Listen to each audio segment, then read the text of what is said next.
Welcome to episode 41 of the Phillies Fan Podcast, the return of the Phillies Fan Podcast. I'm your host, Jaden Harper. So with this podcast, it's just going to be mostly all about the Phillies, everything about the Phillies. I am a Phillies fan myself, so this is a great opportunity to talk about them and give you my thoughts and opinions on the team. But before we get started, make sure to like and subscribe so you never miss when I upload an episode of the podcast. So, the Phillies this week took 2 out of 3 from the Boston Red Sox in Fenway Park, Tuesday night winning 2-1. Last night now, Thursday winning 3-1, and they lost the middle game on Wednesday. And it was a lot of pitching for the Phillies that won this series. Tuesday night, Zach Wheeler was almost unhittable all night long, was mowing through the Red Sox lineup. Kyle Schwarber hit a big home run in the first inning. The Phillies added on during the second on a Bryce stock ground rule double, and they were able to hang on to the lead. They won 2-1. The bullpen locked it down after Wheeler's incredible performance. Wednesday night, the bats just never came alive. Justin Crawford hit his second career home run, but they did lose 3-1. And then Thursday night, they won 3-1. Kyle Schwarber, 2-run home run to give the Phillies the lead, and Bryce Stott legged out an infield single to give them that extra run. So they take 2 out of 3 from the Red Sox. Back-to-back seasons where they won the series against Boston. They won the series last summer in Citizens Bank Park from the Red Sox, and now won this series against Boston as well. It's their first series win in Boston going back for a while. This is the third time they've played there since 2021, so this is a big moment for the Phillies getting a series win in Boston, and continues a really hot stretch of baseball they've been playing under new manager Don Mattingly. They fired Rob Thompson. They were 9-19. Since then, they've won 5 consecutive series. They swept out the Giants, took 3 out of 4 from Miami, took 2 out of 3 from the A's, took 2 out of 3 from the Rockies, and now 2 out of 3 from Boston. And the Phillies have just looked like a completely different team. They're winning games that they weren't winning a couple weeks ago, and a big part of it is their pitching. Their pitching has been 10 times better. Obviously, you could correlate that to the return of Zach Wheeler. He's made 3 starts since the firing of Rob Thompson. Christopher Sanchez has been incredible. Luzardo has bounced back on the road a lot. So you could account most of the Phillies' success to their pitching, but again, their offense has woken up at times and has looked a lot better. And what they've been able to do under Don Mattingly is something that is really reminiscent of the 2022 team under Rob Thompson. And right now, the Phillies are 21-23. They are the second best team in the National League East behind the red-hot Braves. They trail them by a lot. The Braves are already at 30 wins.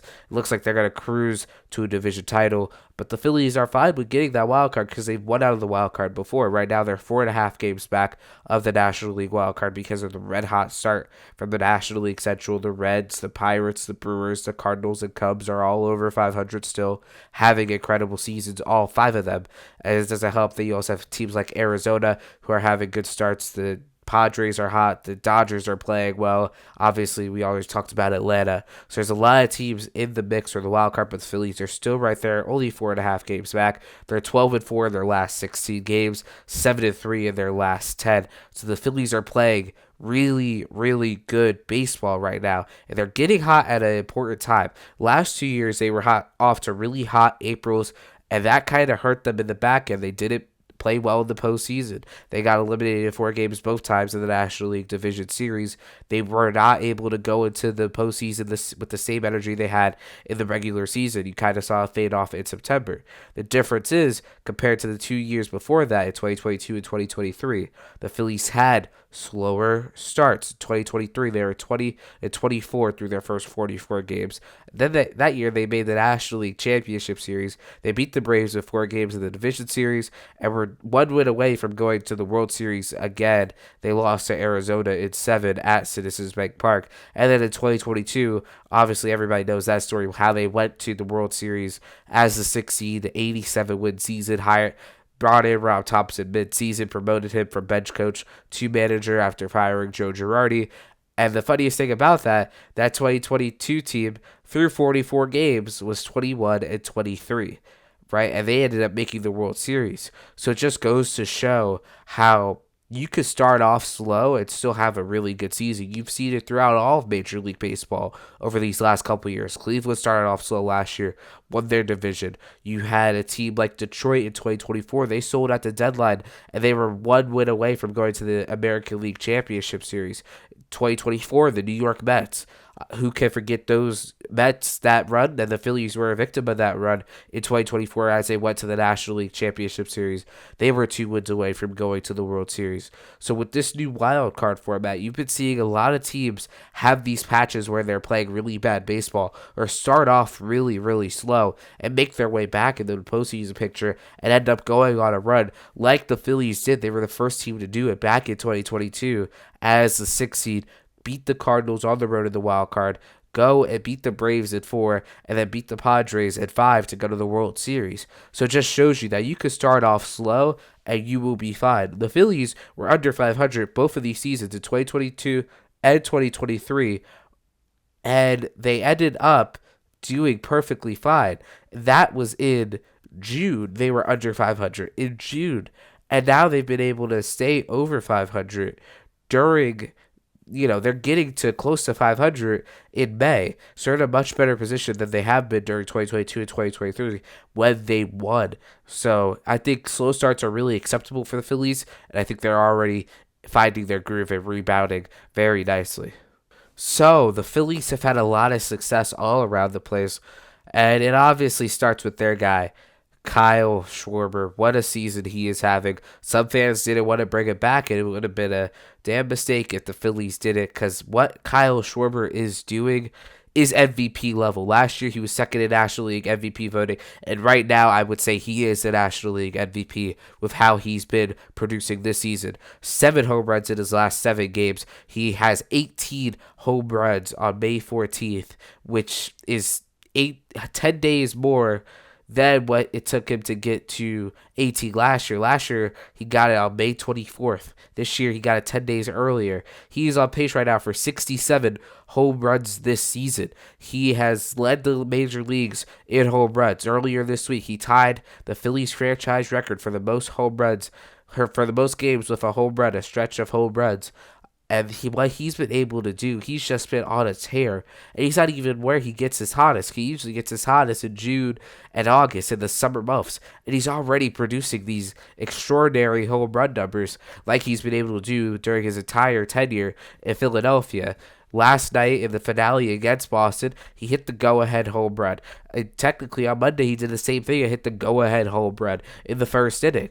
And it's just a testament to what Kyle Schwarber has done all these years in Philadelphia. It's been consistent. No matter what season, no matter what time, Kyle Schwarber has shown up for the Phillies when they have needed him to. He's been able to carry them. And honestly, you could say that Kyle Schwarber has been the Phillies' best player over these last 2 seasons. And he's a big reason why they've found this success over these last 2 seasons. Without Kyle Schwarber, the Phillies would not be in the position they are in right now. They would not have been in the position they were in last season during the regular season. And Kyle Schwarber, I feel like at this point, is getting the respect he deserves. And he is making the case where he's going to be an all-star starter at this point because Shohei Ohtani has not produced as a designated hitter. So depending on how the voting goes, Schwarber might be the all-star starting designated hitter. He's going to be an all-star anyway, especially with the game being in Philadelphia. There's a great chance we'll see him in the home run derby. That will be a show to watch in Citizens Bank Park. And he's making a very strong case for National League Silver Slugger and the biggest one, which is National League MVP. It's going to be, obviously, there's a lot of great candidates. You got Matt Olson having a great year in Atlanta, but it's really hard to say what Kyle Schwarber is doing this season is not National League MVP level this season. And he's been a big part of why the Phillies have found so much success. Right now, he's 7th in the MLB in OPS with a near 1 OPS for someone who's hitting 227, which is ridiculous when you look at the numbers. I mean, you have guys who are at the top like an Aaron Judge. He's hitting over close if not over to 300 on the season. His is around a 1 OPS, a little over. Kyle Schwarber is hitting 227, so the amount of times he walks, he's over 40 walks this season. The amount of times he gets on base and hits bombs. That's what Kyle Schwarber does. That's why the Phillies got 5 more years of him, and those 5 years are going to be incredible if he keeps this up and helps the Phillies win a lot of ball games.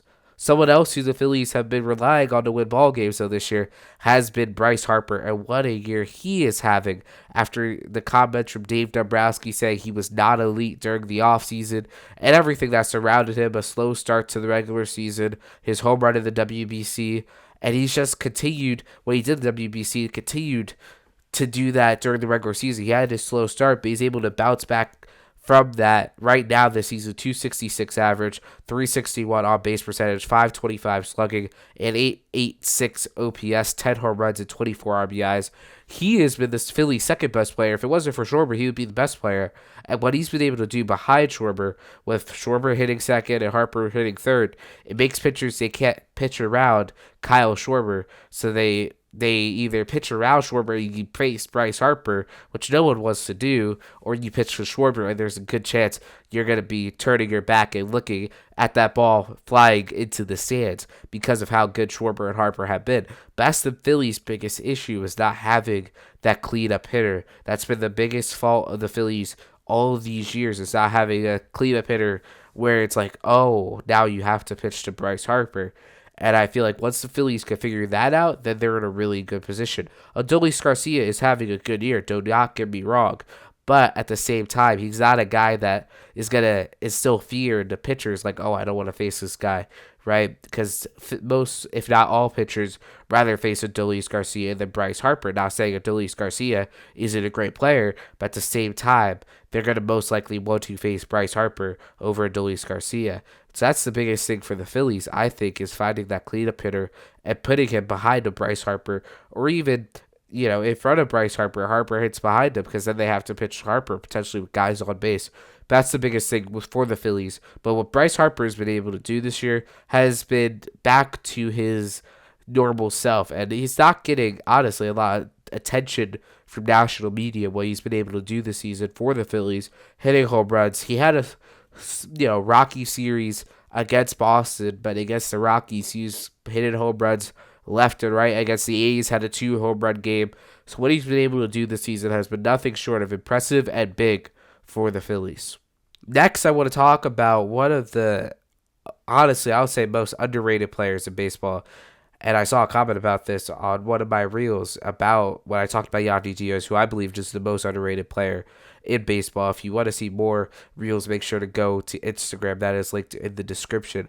But who I believe has been one of the most overlooked players this season, I'll put it that way, has been Brandon Marsh, who I talked about Schwarber being an all-star. Harper will most likely be another, have his second all-star appearance as a Philly. But the main guy who I think is the shoe-in for the all-star game is going to be Brandon Marsh, because the season Marsh is having is absolutely incredible. A 340 average, which leads the major leagues, all of the major leagues in average, 4 home runs, 21 RBIs. And what he's been able to do has been something, even since May of last season. He had a horrible start to last season in April. And then since May of last season, he has been one of the best, if not the best, contact and just pure hitter in all of Major League Baseball. And he really doesn't get enough attention for it, what he's been able to do. And the best stat that everybody's been talking about recently is that he's second all time in batting average on balls put in play, which is any ball you put in play. So any contact you make, your batting average. Right now in his career, he's 373 BABIP. That's the abbreviation, the acronym, and that is second to Ty Cobb. He is second in Major League history, a 373 BABIP, and he doesn't get the credit for that. The Phillies have obviously used him more against righties and lefties. They tend to sit him against lefties. Hasn't been able to really have that opportunity because the Phillies haven't had that luxury this season because of the lack of production from the bench. But what Brandon Marsh has been able to do just overall has been huge for the Phillies. And he's another guy who's been one of your best hitters and who's continued to strive as a hitter this season, who's someone who has been rising in the batting order. It'll be interesting to see how far he rises even more to the point where he could be batting in the top 4. He could be hitting third over Bryce Harper, have Schwarber, Marsh, Harper, right? That is a potential option, but the options are limitless when you're able to put up good numbers like Brandon Marsh is putting up this season. And he's been a big part, like Schwarber and Harper, like I've said for them. But Brandon Marsh has been equally, if not bigger in some cases, to a piece of the Phillies' success as Schwarber and Harper. It's time to go over to the pitching side of things. Jesus Luzardo, what another start for him. On the road, he's been incredible. It might be the curse of the city connects for Luzardo because outside of Citizens Bank Park, he has been pitching incredible. His ERA is a little high. He has an 8 ERA in games pitched at Citizens Bank Park, but on the road this season, he has a 1.52 ERA in his 4 starts away from Citizens Bank Park, including last night's performance in Boston. Six shutout innings, a big part in boosting the Phillies to a series when he had 4 strikeouts. And then his last road start before that one was in Miami, where he had 10 strikeouts. And what he's just consistently been able to do on the mound, especially away from Citizens Bank Park, but even games in Philly, he has been the Phillies' second best pitcher.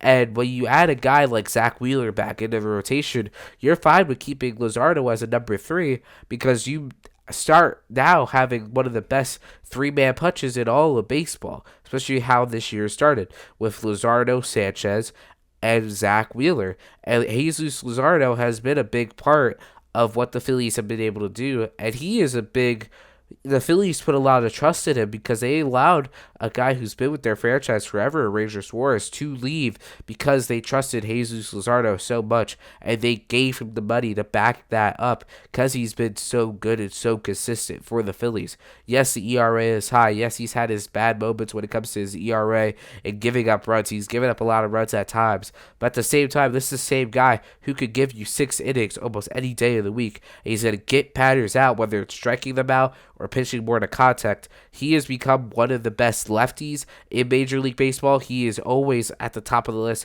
for strikeouts. He strikes batters out. If not, he can get contact outs. It can get a little risky at times. Because when you give up too much contact, that's what kind of hurts him in some of his starts, especially in Philly. But he's always striking guys out. He's getting outs. He's getting through innings. And again, he's another guy who gets overlooked because you have all these other great arms, especially Christopher Sanchez, who's been incredible for the Phillies. But you have Jesus Luzardo, who has been good, and he's just continued to get better and better. When you stack up a rotation with the top 3 of Wheeler, Sanchez, Luzardo, it's going to be hard to beat that. And if Luzardo can start getting it back together at home, it's going to make him an even more dangerous pitcher as we continue. But the Phillies' rotation still has some issues. Taijuan Walker was released from the team back in April. They didn't have their 5th starter because then they brought back Wheeler from the IL. Andrew Painter has become their 5th starter. They didn't sign one during free agency. Lucas Giolito was out there. Could have brought back Walker Buehler. Could have brought back Ranger Suarez. But they decided to give Andrew Painter the opportunity to shine. And so far, it has not worked as well as the Phillies imagined it. He had a great debut game against the Washington Nationals in Philadelphia. It has just not clicked since then. He has a 6.21 ERA in 8 games this season, 7 starts, a 1-4 record. He's thrown 34 innings, has 34 strikeouts, 1.59 whip, walks and hits per innings pitched, and has not finished the 6th inning this season, has made it to the 6th twice this season, right? So he is not the pitching. He hasn't gotten deep into games at all this season. But again, how much is that on him to be blamed for? I don't really know because he is a young pitcher. Pitchers that are younger aren't going to get as much leeway. They're not going to be able to go as longer as the older guys like a Sanchez, like a Luzardo, like a Wheeler, like a Nola, because they're just younger, especially in Andrew Painter's case. I mean, this is his first major league season. This is his first taste of the major leagues. He was supposed to be up in 2023, had to get Tommy John, worked his way all the way back, came still a top prospect, and now he's back in the major leagues and able to pitch and contribute for the Phillies. Just the biggest thing is, did they rush it? Last year, he wasn't the best at AAA. They had no other choice but to call him up and have him be the 5th starter because the Phillies did not add anyone during the offseason. So that's the question. Do the Phillies have to do something else during the season to improve their rotation because of the fact that they might have rushed Andrew Painter's progression through the minor league system, and that might come back to hurt him in the long run because he's already struggling this season. He had to have his best stuff in AAA last season. So when you look at everything, it's like, okay, did the Phillies rush him? Which I think the answer is abundantly clear that it's yes, that the Phillies did rush Andrew Painter to a point.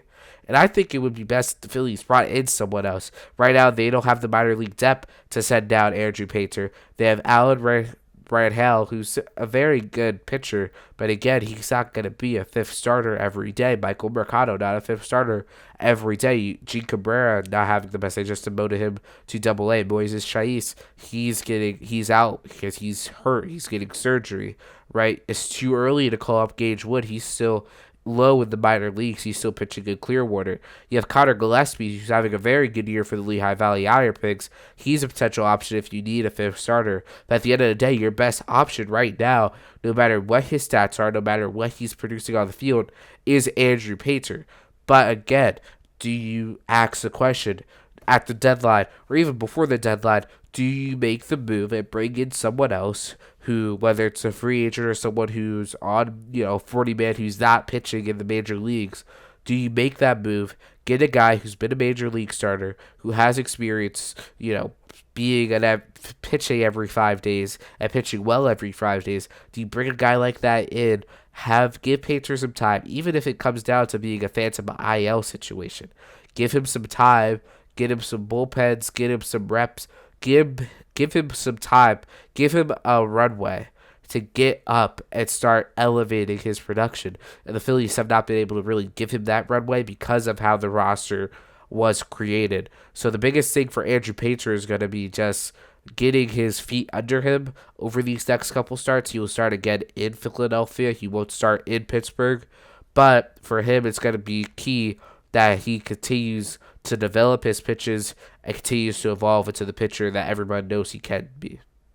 All right, it's time for the road ahead, the series preview for the Phillies. Their next series is against the Pittsburgh Pirates in PNC Park. It's a 3-game set starting tonight, Friday night.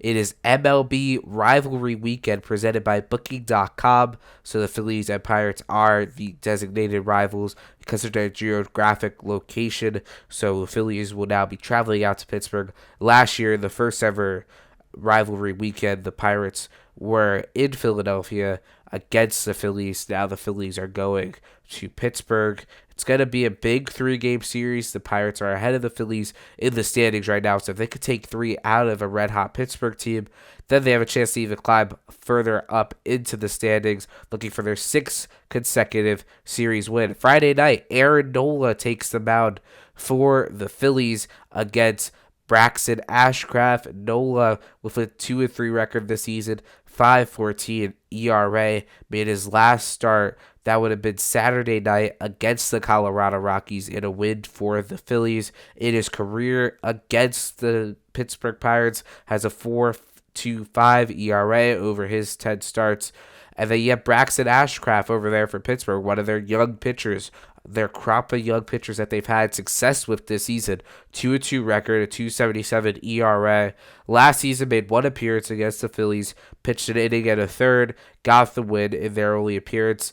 So he is making his first career start against the Phillies, which is a similarity for Saturday's starter for the Pittsburgh Pirates, which is Bubba Chandler. He has a 1-1 record this season, 4.62 ERA. This is his first start against the Phillies. Was a top prospect last year, got called up towards the end of the regular season, and his first start against the Phillies comes against the Phillies' best pitcher, and arguably the best pitcher in the National League, Christopher Sanchez. He is having an incredible season this season, a 4-2 record, a 2.11 ERA. In his career against the Pirates, a 1.75 ERA in his 5 appearances, has made 4 starts, but he has not won any of those starts or decisions. He's not got a decision in his favor. He's 0-3 starting or pitching against the Pittsburgh Pirates in his career. Looks to change that this weekend in Pittsburgh. And then Sunday, we get one of the best pitching matchups we've gotten in a long time. Last year, it was the Cy Young race